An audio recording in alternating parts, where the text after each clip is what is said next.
The Indian economy is contracting. So is the global economy. With every passing week, the crisis in a COVID-afflicted universe is being seen as the worst suffered since the Great Depression of the 1930s. A crisis that is not just exposing economic but social fault lines too. So what should be the Vision 2020 to lift India and the world out of a recessionary spiral? Joining us is the former RBI Governor, Professor of Finance at the Chicago Booth School of Business, Raghuram Rajan. Appreciate your joining us, Mr. Rajan, there from Chicago. I want to start at the very outset by cutting the chase and asking you, how bad is it and how bad is it going to get, both in the context of the Indian economy and the global economy? Well, it's bad. It's bad, and I think you heard the European Union talk about, actually the ECB talked about the euro area yesterday and said growth is going to be -9%. And this is after enormous amounts of money have been thrown at the problem in Europe. I think the numbers from Brazil, -7, I mean, these are obviously guesstimates. But I think across the world, this is panning out to be a very deep recession. Now, how quick we are to recovery is also, to some extent, anybody's guess. Today's job numbers from the US came out a lot better than people expected. That's suggesting that when you open up, a number of industries do open up, you do get a little bit of a V-shaped recovery, but then you're in for the long haul as industries, as tourism, restaurants take much longer.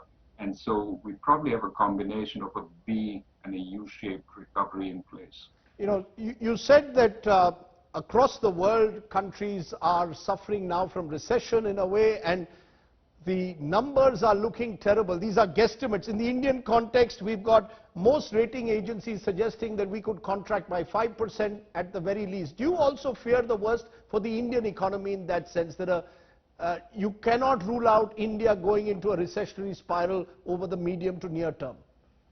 No, look, I think it's time we sort of stop deluding ourselves about how much growth we're going to get this year. This year is going to be really bad. And I think almost surely it's not going to be positive. It's going to be seriously negative. And even when we open up, as we heard from Rajiv Bajaj, the process itself is going to take time, both in terms of the supply chain starting up. Think of an auto manufacturer has to start up across the country, but also in terms of demand picking up as people sort of venture out of their houses, start going to showrooms, start buying. That's also going to be a process, not an immediate thing. So my guess is this year for sure, with almost with as much likelihood as you can summon, this is going to be a year of negative growth. And then the question is how rapidly we come back, and a lot depends on how much damage has been done to the economy. So if you want to focus right now, it would be on stopping further damage. So in a sense, you also fear the worst for the Indian economy. Do you believe, therefore, that we are looking, because the government seems to suggest that that the worst is over, that things will get better. That's been the attempt over the last few weeks to talk up the economy. You seem to believe that we now need to get out of denial mode and simply work towards managing to limit the damage. Am I correct? Well, I don't know denial, but you started the news broadcast by saying cases are now reaching 10,000. We still haven't bent the curve on cases. So to some extent, we haven't done the first step, which is repel or contain the spread of the virus. The next step is, or the simultaneous step is to ensure that damage done to households, done to small and medium enterprises is limited during this process as we're containing the virus. The third step, which is what we have to get to after, to some extent, the first of repelling and the second of relief, is of repairing. I mean, our financial sector is going to suffer some amount of damage. Our corporations are going to suffer damage. We need to repair them so that they can actually pick up once we reopen fully across the economy. And then There's the issue of whether we need more stimulus once the economy opens up to get it going. And finally, there's a question of reforms. There are some reforms on the table which were announced recently by the finance minister, but whether they will be implemented, how rapidly and what effect they will have, that's also a big question. The broader point, I think, is we need to do more now, and whatever we've done, we need to amplify on that. I'll come to the specifics in a moment. You say the broader point is that we need to do more now. But as you said, the number of cases are rising. They've crossed 10,000. So there is this dilemma of balancing lives with livelihoods. It's being faced by countries across the world. In your view, is the better approach simply to open up and take risks with the possibility that cases will rise? Do we, do we also, as an economist, do you believe that we have to live with the virus? So let me leave that question to the epidemiologists who presumably, especially the local ones, are better in place to understand what we need to do and how we need to do it. Of course, we need, even when we open up, we need significant social distancing so as to limit any further spread. And there is quite possibly a phased process of opening up by which we don't take more risks, but actually increase the possibility that people have of earning a living. But I think even, put all that aside, the question is, if we are in a process of lockdown in some areas for some time to come, how are we making sure that the families that are affected actually have the wherewithal to last through this lockdown? How many families are going through hunger, going through a period of difficulty? And it's not just food grains. I think those we've done a reasonable job, for the most part, except perhaps for migrants.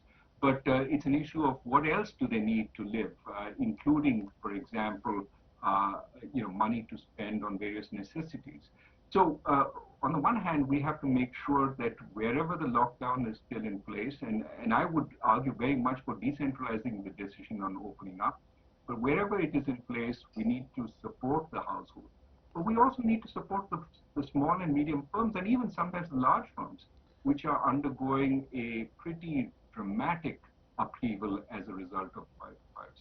But Mr. Rajan, the government says they've brought in a 20 lakh crore package. That's what they pushed with. They've tried. They claim that they've done, given loan and credit support to the micro and small enterprises, and therefore they say they are on the right track. Do you believe they are on the right track, or do you believe it is far more important at this stage to be giving those direct cash income transfers?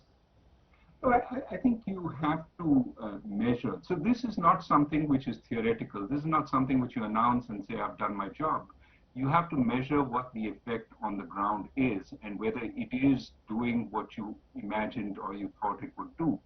Are the food grains that you announced reaching everybody? Are people able to manage with just those food grains and with the pulses that you've announced, or do you need to do more in order to support people's lives, actually?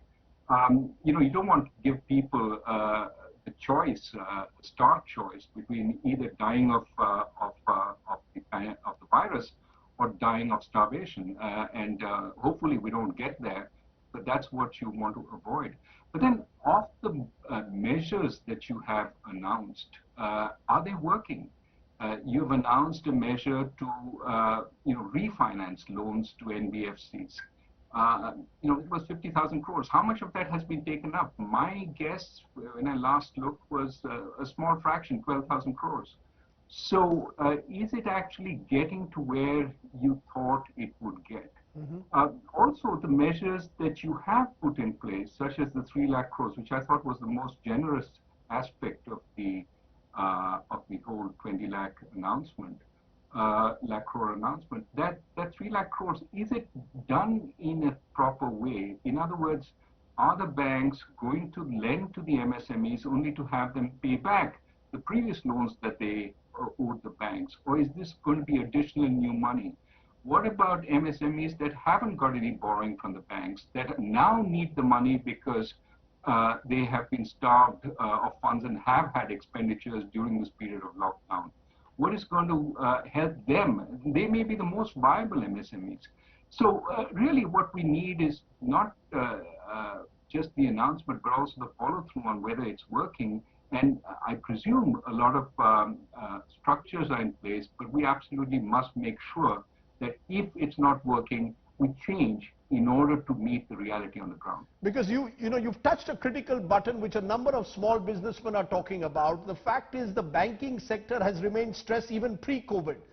Now in COVID times, with the moratorium on loans, for example, extended by 3 months, the stress on them could even become greater. Bad debts could turn to NPAs, and many of them with the MSMEs seem reluctant in a way to lend, even though theoretically they're supposed to.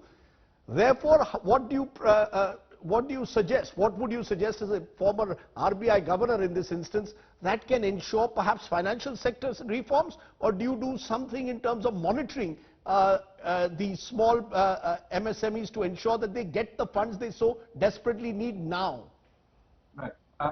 Look, I think in this question about reforms versus immediate action, there is an immediacy now to make sure the economy doesn't shrink, you don't see a whole lot of liquidations of small businesses simply because they're starved of funding.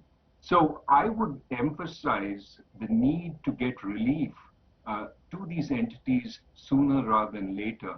But this doesn't mean a blanket abandonment of any credit notions of credit quality and so on.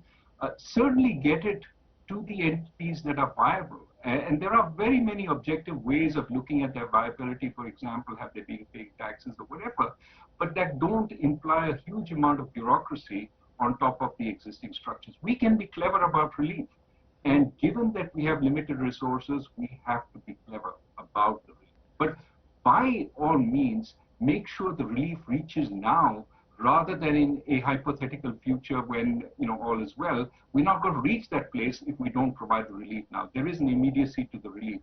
Would you therefore suggest an immediate fiscal stimulus as well? That it cannot be deferred, it must happen now? You need to put cash in people's hands and pockets now?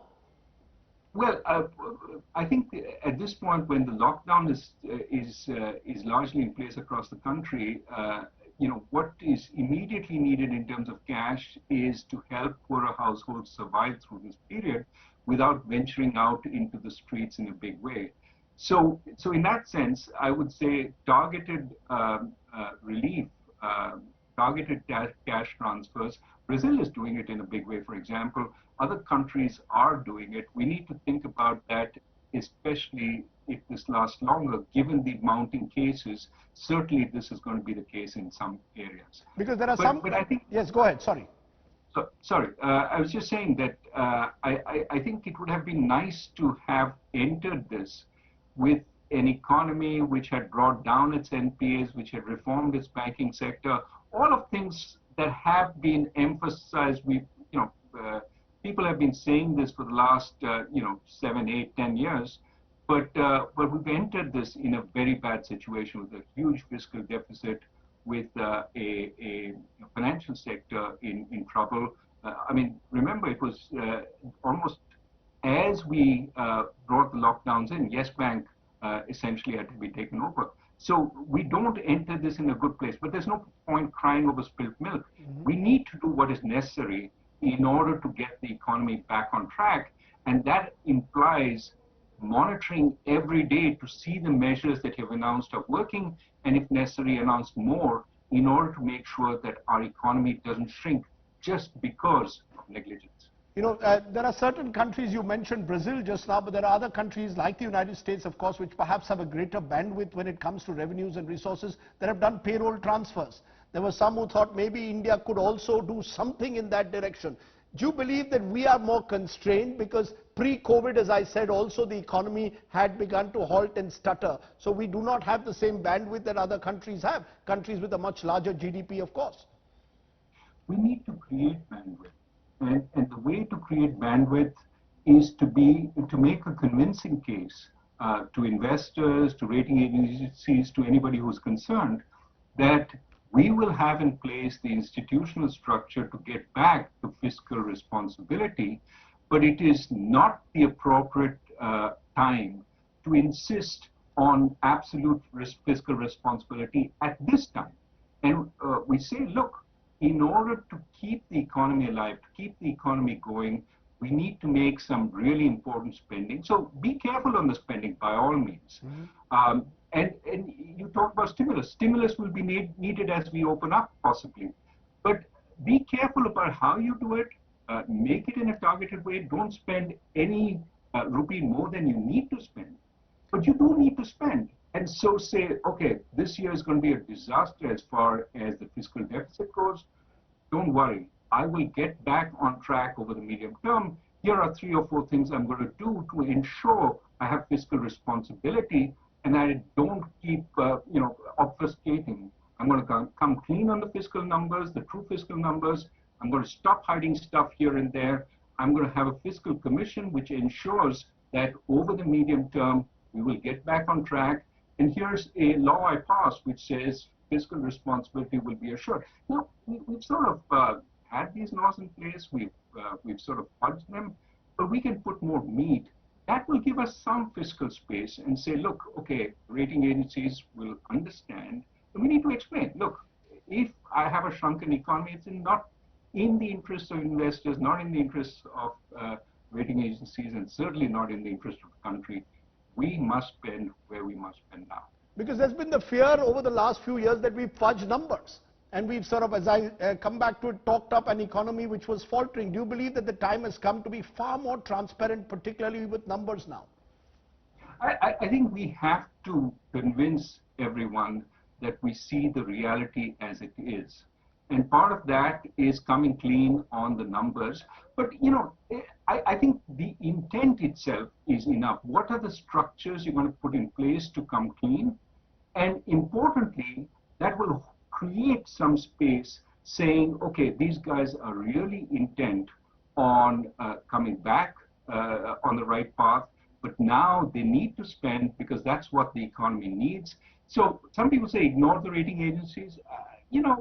Look, the rating agencies have some effect. You can see that in Brazil, where some of the concerns that investors have had has led to the real depreciating, as well as it has led to the credit default swaps on the country's sovereign debt to blow out. So there are some unpleasant consequences of completely ignoring them, but at the same time, I don't think we should act as if there's only one path, and that is of fiscal rectitude. It's hard to preach fiscal rectitude at a time like this. I think it's important to get back on the fiscal track over the medium term, and we should ensure that, but do spend what it needs now.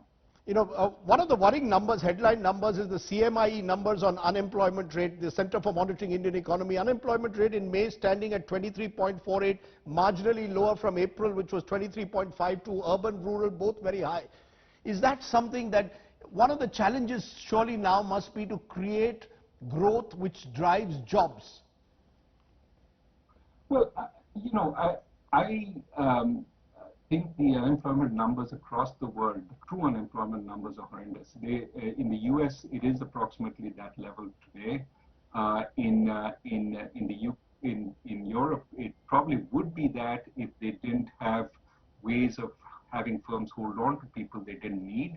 So unemployment numbers, true unemployment numbers across the world are terrible. Now, those aren't permanent. I think if the economy sort of contains the virus and starts moving back to opening up, I think that you would see the unemployment numbers come down, at least as manufacturing opens up reasonably rapidly. Then there will be a plateauing, because it's going to be hard for cinema halls, for restaurants to open up in the way that they used to be before the virus hit, until we get a vaccine. So you will see a rapid reduction of those unemployment rates, but it is quite possible to imagine 10, 12, 15% for some time, until we get more confidence about congregating in crowded places. So I think we have to be prepared for a medium-run slowdown of the economy, and we need to understand what we have to accomplish over this period. So, for example, in India, how do we, when the world is relatively slowed down, when there's not that much demand outside. How do we generate domestic demand? And here is where we should be planning for a big expansion in construction and infrastructure spending as the economy opens up. It's also an area where you can distance workers even while they're working on these jobs. And if we can get a massive infrastructure spend, that will increase our demand for steel, our demand for cement, and also for labor, especially moderately skilled labor. So how can we get both the private sector and the public sector to expand infrastructure? Think about what we need. We need, at this point, to start planning out those processes. We need to allocate funds. We also need to make the process of land acquisition much easier. All this are things that we should be working on now. And that is what is going to generate the kind of cushion to the economy that we desperately need. You know, I've heard you use the word now 6 times, and I can see the emphasis you're making on making these, taking these decisions now. Now, the Prime Minister and the government have been talking about an Atmanirbhar Bharat, a self-reliant Bharat, and saying that in this crisis is an opportunity, and they claim they've pushed ahead with reform, agriculture reform, labor reform, power reform, all to build the idea of an Atmanirbhar Bharat. How do you see that? Do you believe that rather than look at long-term reforms, we should be at the moment looking at short-term fixes? No, look, I would want us to do both. I think the longer-term reforms, we were overdue for this. We should have announced this a year ago, 2 years ago. But okay, we are announcing it now. The reality, however, is I'm very worried that these long-term plans, which sound attractive, are substituting for short-term action. And that should not be the case. We need to do both. The long-term has to be there in place to give industry encouragement. And they can't remain plans. You have to start rolling out the details of how we're going to reform agriculture, what specific measures, what ordinances, what legislation will be passed. And similarly on privatization, which has been announced. I mean, we need to start taking actions rather than put them on a shelf and say, well, eventually we'll do it. But that should not deter from the fact that the economy needs help. I'll use the word again, now. And I keep saying now because it seems to me that we need a tremendous sense of urgency. We don't have time. The economy is deteriorating every day we don't do anything.